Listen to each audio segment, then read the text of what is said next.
On today's video, we are going to talk about Wpcli, a command line tool for managing your WordPress site. It is the ability to update plugins. You can see how many users you have on your site. You can do all kinds of things, all from the command line. And the cool part is it, one, makes you feel like a hacker, and two, is much faster than using the WordPress dashboard. So let's go ahead and take a look at how it works. Okay, here we are. We've got terminal open in a window. We've got a WordPress dashboard open, just a test site that's running.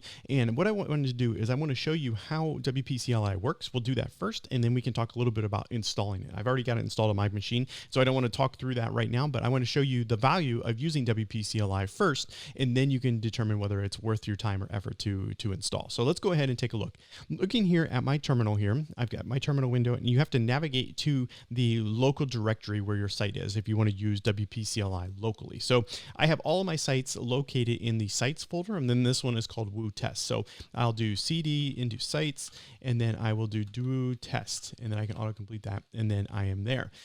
Okay, now that we're in the right directory, let's go ahead and start using Wpcli and see what we can do. So the first command, I've got a handful of them here that we'll run through, is WP core version. And we'll run that, and it says we are on version 5.7.3. And you can see in the background, we can see that WordPress has a version of 5.8.1. That's the current version that's available. So let's go ahead and update WordPress. It's as simple as typing WP core update.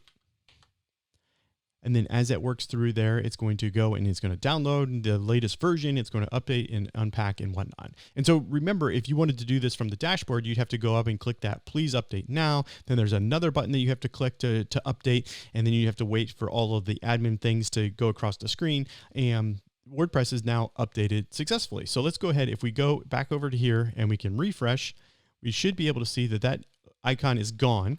And now we can go back and we can do WP core version. And we can see now that we're at 5.8.1. Simple, right? Okay, another thing you can do is you can see what plugins are installed on this site. Let's see, WP plugin list. And then it's going to show all the plugins that are there. So we've got Akismet, Hello, which is Hello Dolly. We've got a front-end code test that I was working on this site. We've got WooCommerce, and we've got a plugin called WooCommerce Product CSV Import Suite. You can see which ones are active. You can see which ones need updated, and you can see the versions of all of them. So let's say we wanted to update. Let's see which one's outdated here. We have we need an update for WooCommerce. Let's do Akismet. That one won't take as long. So we can do WP plugin update Akismet,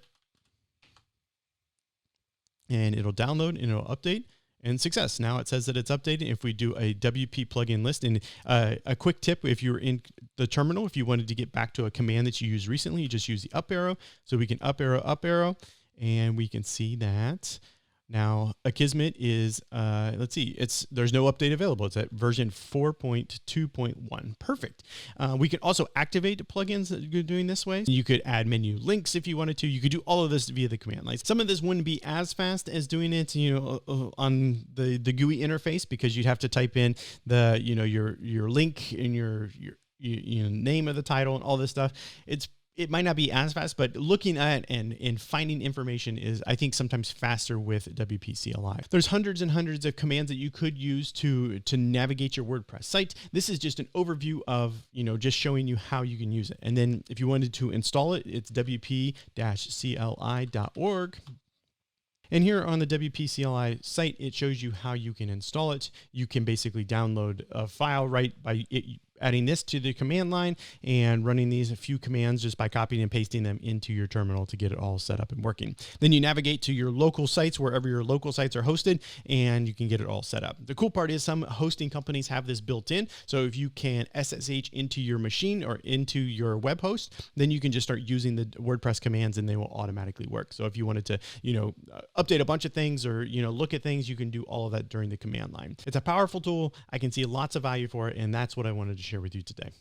All right, that's a wrap on Wpcli. Can you see the benefits of using this command line interface? Will you use it in the process of managing your WordPress sites? Let me know below down in the comments. Also, don't forget about yourwebsiteengineer.com. There's tons of free resources over there. Lots of podcast episodes, more than 500 podcast episodes. And there's webinar replays, which are longer form content than these short YouTube videos that you can watch over there at yourwebsiteengineer.com. And then, as always, remember to like and subscribe to YouTube. Make sure you don't miss out on any future videos about WordPress, and there'll be more coming soon. Take care. Bye-bye. For more great WordPress information, head on over to yourwebsiteengineer.com.